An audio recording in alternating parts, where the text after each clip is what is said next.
Pourquoi ne mettez-vous pas un masque, patron? Je vais manger des nouilles. Qu'est-ce que vous voulez dire? Pourquoi ne mettez-vous pas un masque? Je vais manger des nouilles. Je viens d'enlever mon masque à l'instant. Selon le règlement, vous devez porter un masque. Je vais manger. Alors est-ce que je dois porter un masque quand je mange? Vous devez porter un masque quand vous ne mangez pas. Vous êtes tous possédés, envoûtés. Vous rendez les gens fous, vous savez ça? Vous êtes tous possédés, obsédés. Vous êtes comme des démons, des diables. Oh mon Dieu, vous êtes tous fous, fous.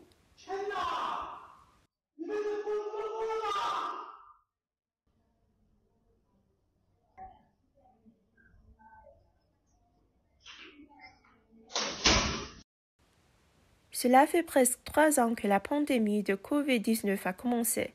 La grande majorité des pays se sont éloignés d'un modèle de prévention et de contrôle de l'épidémie fondé sur un verrouillage strict pour coexister avec le virus. En revanche, le Parti communiste chinois, ou le PCC, s'est étrangement engagé dans une politique du zéro Covid. Le public chinois s'est vu dire par son gouvernement que la pandémie était toujours très grave. Les autorités chinoises ont déclaré que de nombreux quartiers de Pékin et de Shanghai étaient passés en zone à risque élevé ou moyen au début du mois d'octobre.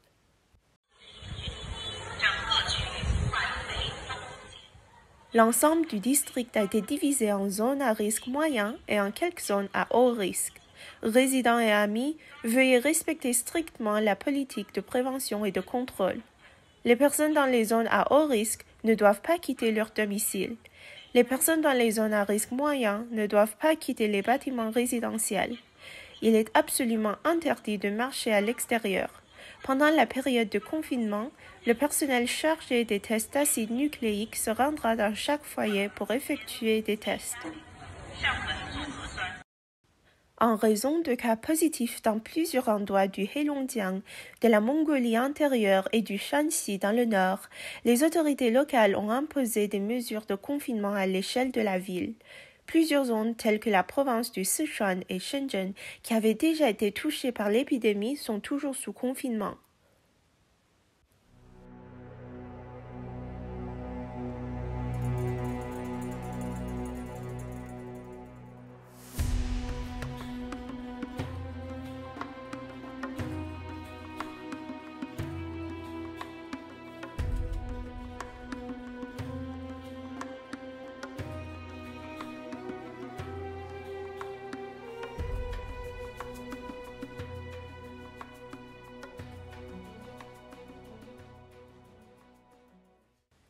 Depuis 3 ans, le port du masque est devenu un élément indispensable de la vie des Chinois. En revanche, à la veille du 1er octobre, jour de la fête nationale chinoise et anniversaire du régime communiste, les hauts responsables du Parti communiste, menés par le chef du parti Xi Jinping, sont venus en force le 30 septembre pour déposer des fleurs au monument au zéro du peuple sur la place Tiananmen. Comme on peut voir dans la vidéo, les centaines de participants de tout horizon qui ont assisté à la cérémonie ne portaient pas de masque. En outre, dans la soirée du 30 septembre, le Conseil d'État chinois a organisé une réception au palais de l'Assemblée du peuple. Y ont participé les 7 comités permanents du comité central du PCC, ainsi que d'autres représentants du parti, du gouvernement, de l'armée et de la société civile et des invités étrangers. Il y avait au total 500 personnes. Personne dans la salle du banquet ne portait de masque. Les dirigeants de Pékin, frappés par une épidémie, sont autorisés à assister à un banquet de 500 personnes. Pendant ce temps, les gens du peuple ne sont pas autorisés à prendre des repas au restaurant, selon les réglementations gouvernementales. Voici la scène actuelle à Tianjin, où les gens prennent leur petit déjeuner devant un restaurant. Cet homme prenait l'air sous son immeuble. Il a été immédiatement trouvé par des agents communautaires anti-épidémie et poussé au sol, vraisemblablement pour être obligé de porter un masque. Auparavant, lors d'occasions internationales non dirigées par Xi Jinping, les hauts responsables du Parti communiste prenaient soin de porter des masques. Par exemple, le 19 septembre, les funérailles nationales de la reine Élisabeth II ont rassemblé environ 2000 invités. Parmi eux, 500 dignitaires et membres de la famille royale venus du monde entier, dont aucun ne portait de masque. En revanche, le vice-président chinois Wang Qishan et son entourage portaient tous des masques. Au lieu des masques noirs habituels utilisés lors des funérailles, ils portaient des masques blancs avec le drapeau chinois dessus, ce qui les rendait particulièrement visibles. Avant cela, le bureau de l'éducation de Hong Kong a tourné une vidéo promotionnelle pour célébrer le jour férié du 1er octobre. On peut voir dans la vidéo 2 filles qui portent des masques et jouent de la flûte. Le 25 août 2022, l'équipe féminine chinoise de volleyball a également été priée par ses dirigeants de porter des masques lors de ses compétitions à l'étranger. Cette décision a été très surprenante pour le public à l'étranger et pour les fans chinois. Le sujet, l'équipe féminine chinoise de volleyball porte des masques pour la compétition, a été recherché plus de 15 millions de fois sur Weibo, avec des commentaires majoritairement négatifs. Les utilisateurs des médias sociaux ont transmis des déclarations de médecins aux dirigeants. On peut y lire que le port de masque pour un exercice intense augmentera la résistance des voies respiratoires et affectera l'apport en oxygène et causera des dommages aux poumons et peut-être même au corps entier. Après 3 ans de propagande du PCC, porter un masque est devenu un sens commun dans la vie. Les personnes qui ne portent pas de masque sont considérées comme problématiques. Ceci date de septembre. Un administrateur municipal a demandé aux clients du marché de nuit de porter des masques pendant qu'ils mangeaient, ce qui a déclenché une dispute verbale.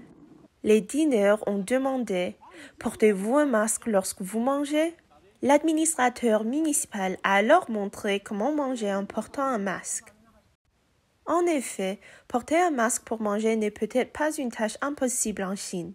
Vous voyez, même les élèves de l'école primaire peuvent le faire.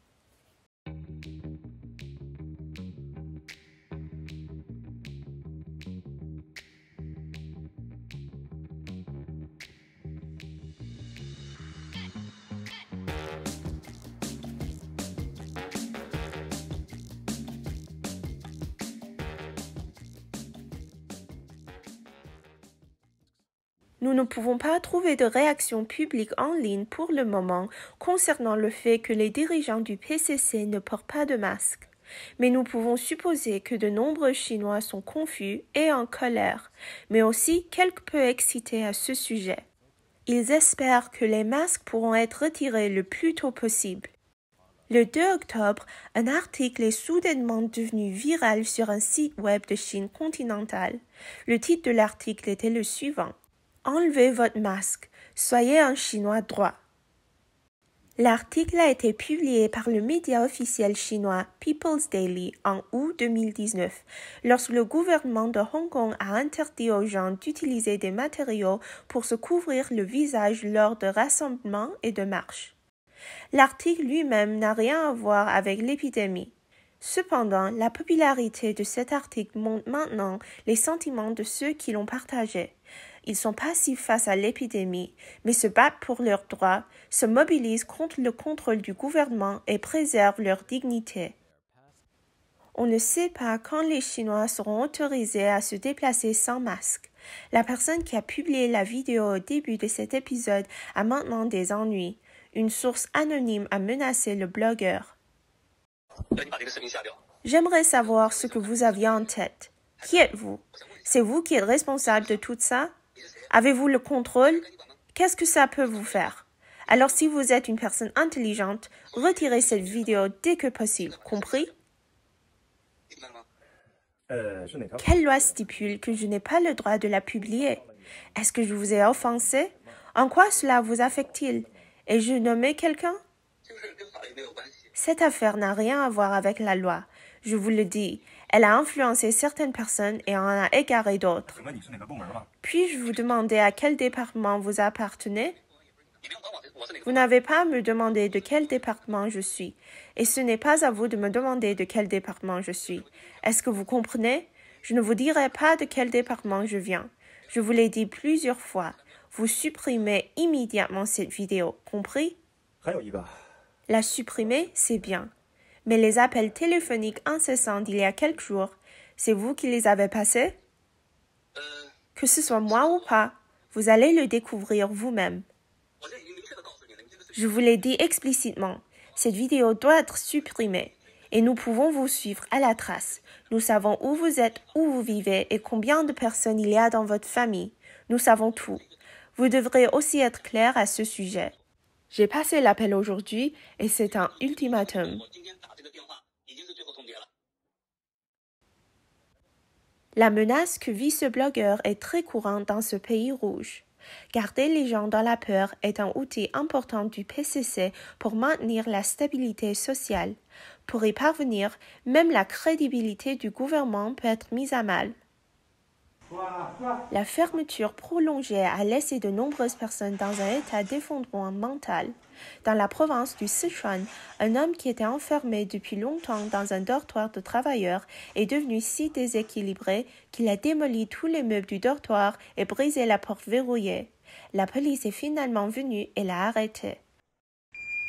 Voici une femme de Shenzhen qui semble avoir été rendue folle par la lutte contre la pandémie, allongée dans l'eau et criant. Cette femme, qui a crié « Mesures de prévention excessives, rendez-moi ma liberté », s'est échappée d'une zone résidentielle inconnue et a couru dans la rue, semblant être devenue folle. Après avoir été capturée, elle a scandé « Laissez-nous sortir, laissez-nous sortir ». Il semble qu'à ses yeux, elle ne puisse plus voir les barricades.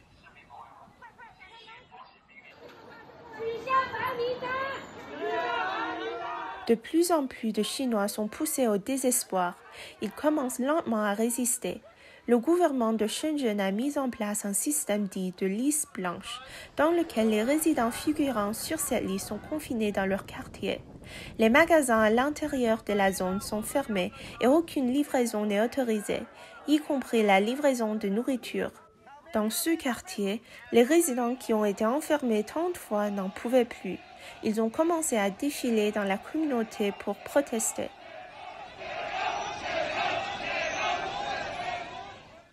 Dans ce quartier se trouve la grande usine Foxconn. Ici, il n'y a pas de temps libre, mais plus de 100 000 employés doivent passer un test d'acide nucléique quotidiennement. Des manifestations contre l'annulation de la liste blanche ont eu lieu dans plusieurs districts de Shenzhen. Dans certains cas, des affrontements avec la police ont éclaté. Le Xinjiang est sans doute la région la plus contrôlée par le PCC. Les contrôles de sécurité y sont parmi les plus stricts du monde. Le Xinjiang est aussi actuellement en proie à une épidémie. Au milieu de tous ces contrôles stricts, les habitants d'Urumqi, la capitale du Xinjiang, ont commencé à réclamer la suppression des contrôles de sécurité, certains à genoux, d'autres debout. Nous sommes le 26 septembre, heure locale en Chine. Avant cela, dans la soirée du 25 septembre, des habitants d'Urumqi ont fourni des informations sur un énorme affrontement entre la police et la population, car la région est sous confinement depuis plus de 50 jours, sans nourriture ni eau à boire. Regardez en bas, voyez, ces gars en blanc. Ce ne sont pas des membres de la communauté, c'est la police du SWAT. Les gens ici ont été dispersés. Il y a encore beaucoup de gens qui protestent bruyamment à l'arrière de notre quartier. Regardez, tant de policiers du SWAT.